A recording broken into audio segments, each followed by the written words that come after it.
ये है, हम देखने वाले हैं क्या कि इस यूनिट सेल की डेंसिटी कितनी होगी। ठीक है, हमने सबसे रेडियस निकाल लिया, एज लेंथ निकाल लिया, इसमें इसकी कैपेसिटी निकाल लिया, एफिशिएंसी निकाल लिया। अब हमको इसको क्या निकालना है, डेंसिटी निकालना है।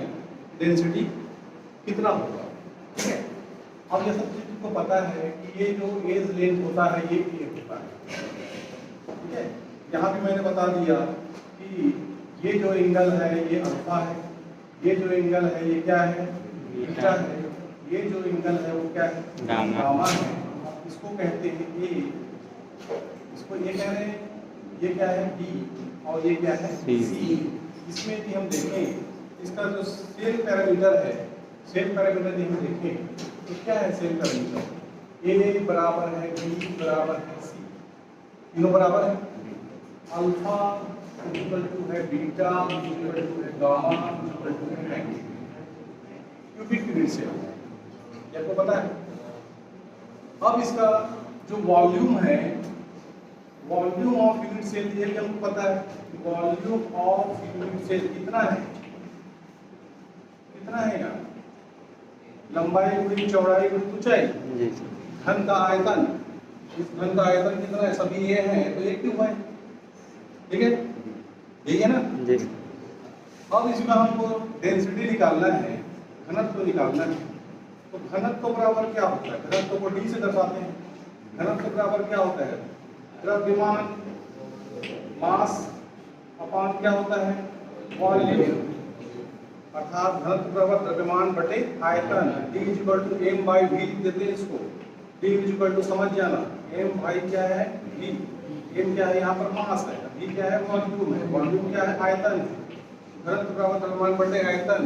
तो आयतन यदि बोले घन का यदि यहाँ पर आयतन है तो वॉल्यूम को हम a क्यूब को हम यहाँ पर क्या लिखते हैं v में।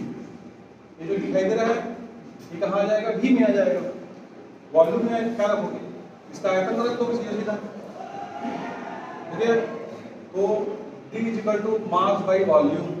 अब यहाँ पर जो भी समझने वाली बात है, इस मास के बारे में समझना है, मास है क्या चीज। तो अब चूंकि हम यूनिट सेल में परमाणु को रखते हैं, इसको रखते हैं परमाणु, एटम, ये तो रख रहे हैं ना। एटम का मास, एटम का मास ये रखना है। अब तुमको जैसे प्रश्न आ जाता है सोडियम, सोडियम यदि बोला जाए तो सोडियम के 1 एटम का मोलर मास होता है, जो क्या होता है, सोडियम का परमाणु भार कितना होता है, सोडियम का परमाणु क्रमांक होता है 11 और परमाणु भार होता है 23। ये हम पढ़ते हैं। तो यहाँ पर जो सोडियम का 23 परमाणु भार लिखा है, इसका तात्पर्य क्या है, 1 मोल सोडियम का मास है। कितना मास है ये, 1 मोल सोडियम का मास है, उसको क्या कहते हैं, मोलर मास कहते हैं। यहाँ पर ये जो 23 दिखाई दे रहा है परमाणु द्रव्यमान, तो सोडियम का परमाणु द्रव्यमान 23 जो होता है 23 ग्राम पर एटम के, क्या कहते हैं 23 ग्राम पर एटम, ये होता है सोडियम का परमाणु द्रव्यमान। अर्थात ये इसका क्या है, मोलर मास है। 1 मोल, 1 मोल सोडियम का मास है, 1 मोल का मास, 1 मोल सोडियम का मास है। समझाया, 1 मोल सोडियम का मास इतना होता है, तो उसका 1 एटम का मास कितना होगा ये हमको निकालना है। 23 ग्राम पर एटम है ना, तो 1 एटम का मास निकालना है अपने को, 1 एटम का मास निकालना है। समझा रहा है सबको। तो मोलर मास बराबर क्या होता है, molar mass, molar mass is equal to Avogadro number 6.02 into 10 to the power कितना होता है 23, माइनस नहीं होता है यार, 6.02 into 10 to the power 23 into 1 atom, 1 atom mass, 1 atom का मास। तो 1 एटम का मास निकालना है तो क्या करोगे, मोलर मास अपान ये कर दोगे, तो क्या करोगे 1 एटम मास, 1 एटम का तुमको क्या ज्ञात करना है, मास ज्ञात करना है। तो ये क्या हो जाएगा, इसके बराबर करोगे तो क्या हो जाएगा, मोलर मास अपान क्या हो जाएगा 1 एटम का मास, ये सॉरी ये 6.02 into 10 to the power 20 ये आ जाएगा।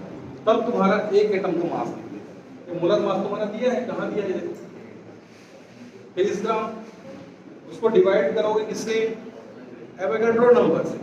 ये क्या है, एवोगैड्रो नंबर है। तब तुम्हारा 1 एटम का मास निकलेगा। तब क्या निकलेगा, 1 एटम का मास निकलेगा। बात समझ में आया सबको? तो 1 एटम सोडियम का यदि मास ज्ञात करना है तो 1 एटम सोडियम का मास ज्ञात करने के लिए मोलर मास रखोगे। मोलर मास सोडियम का यदि निकालना है तो मास निकालना है किसका, द्रव्यमान निकालना है किसका, सोडियम का। 1 एटम का मास निकालना है तो क्या करोगे, मोलर मास कितना है 23 ग्राम, बटे क्या हो जाएगा 6.02 into 10 to the power 23। तो तुमको 1 एटम का मास निकलेगा। बात समझ में आया? 1 एटम का मास निकलेगा। उस 1 एटम का मास को यहाँ पर रखोगे, 1 एटम का मास रखोगे और वॉल्यूम से जब डिवाइड करोगे तो तुम्हारा डेंसिटी निकल जाएगा। आगे समझ में? तो किसी भी परमाणु का जो द्रव्यमान दिया रहता है, जो हमारे चार्ट में मिलता है हमको, वो उसके 1 मोल का मास होता है। यदि 1 एटम का मास निकालना है तो 1 एटम का मास निकालना है तो क्या करोगे, एवोगैड्रो नंबर से गुणा कर दोगे, डिवाइड कर दोगे। तो एवोगैड्रो नंबर से डिवाइड करोगे तो 1 एटम का मास निकलेगा। बस समझ में आ गया? 1 एटम का मास, ये मास जो निकला सोडियम का वो कितना निकलेगा, यहाँ पर मोलर मास से डिवाइड कर दिए तो तुम्हारा 1 एटम का मास निकल जाएगा। आगे समझ में? सबको आया कि नहीं आया? तो ये कंफ्यूज मत होना कि सोडियम का कितना होता है तो सीधा उसी को रख दिए, ऐसा नहीं है। यहाँ पर हमको क्या ज्ञात करना है, 1 एटम का मास ज्ञात करना है। डेंसिटी बराबर घनत्व बटे आयतन हो गया। अब इसको यदि यहाँ पर पुट करोगे, इस वैल्यू को यहाँ पर रखोगे तो डेंसिटी की वैल्यू क्या हो जाएगा, मास को वैल्यू रख दो सीधा सीधा। मास क्या हम इसको हम क्या कहते हैं, ये जो दिखाई दे रहा है 1 एटम का मास है ना। तो यहाँ पर जैसे कि किसी के लिए भी निकालना चाह रहे हो, अलग अलग के लिए अलग अलग होगा। यहाँ पर सबसे पहले क्या रखना पड़ेगा, रैंक ऑफ यूनिट रखना पड़ेगा। रैंक ऑफ यूनिट भी रखना पड़ेगा ना कि कितने हैं। जैसे कि इस यूनिट सेल में जाए, मैं सिंपल क्यूबिक यूनिट सेल बोल दूं तो सिंपल क्यूबिक यूनिट सेल में 1 परमाणु का योगदान होता है, तो 1 रखोगे, है ना। तो वो क्या कहलाएगा, रैंक ऑफ यूनिट को क्या कहते हैं, rank of unit equal to हम क्या रखेंगे, जेड से दर्शाएंगे, जेड से दर्शाएंगे। जैसे कि सिंपल क्यूबिक यूनिट सेल के लिए रैंक ऑफ यूनिट 1 होता है, बीसीसी के लिए 2 होता है, एफसीसी के लिए 4 होता है ना। तो जितना एटम है ये तो क्या हो गया, इतने परमाणु का योगदान होता है। बॉडी सेंटर में 2 होते हैं, फेस सेंटर में कितने होते हैं, 4 होते हैं। तो ये जेड जो दिखाई दे रहा है इसके लिए, रैंक ऑफ यूनिट के लिए। यदि सिंपल क्यूबिक यूनिट सेल है तो यहाँ पर D इक्वल टू क्या हो जाएगा, 1 इंटू जो भी 1 एटम का मास, 1 एटम का मास रखोगे अपान क्या रखोगे, ये रखोगे volume of unit cell into क्या होगा, एवोगैड्रो नंबर Na मतलब एवोगैड्रो नंबर। समझ में आया? Na से दर्शाते हैं Avogadro number.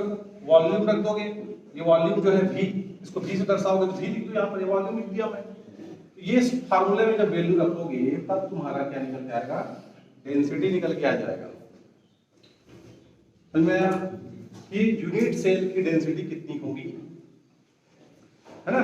Simple cubic unit cell है 1 होगा। अब तुमको एक पूरा क्वेश्चन आ जाता है कि एक सिंपल क्यूबिक यूनिट सेल दिया गया है, उसमें सोडियम परमाणु, सिंपल क्यूबिक यूनिट सेल में सोडियम परमाणु उपस्थित है, ठीक है।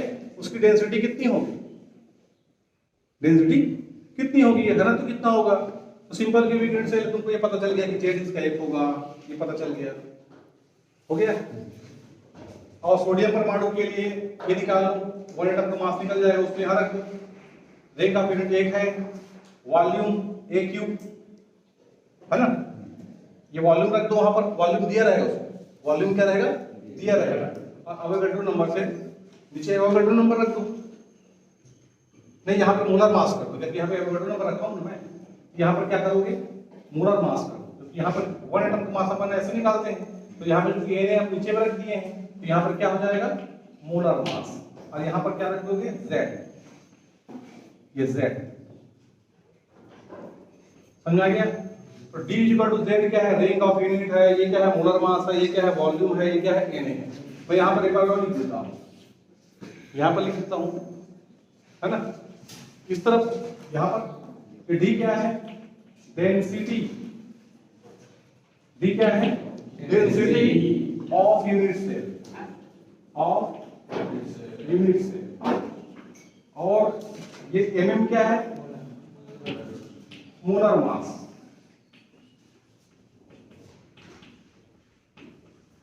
ठीक है, और ये वॉल्यूम किसका है, आयतन किसका है, यूनिट सेल का, है ना, वॉल्यूम ऑफ यूनिट सेल, चलो ऐसे लिखो, वॉल्यूम और क्या है, ये यूनिट सेल है, और ये Na क्या है, एवोगाड्रो नंबर जो कितना होता है, 6.02 × 10⁻²0।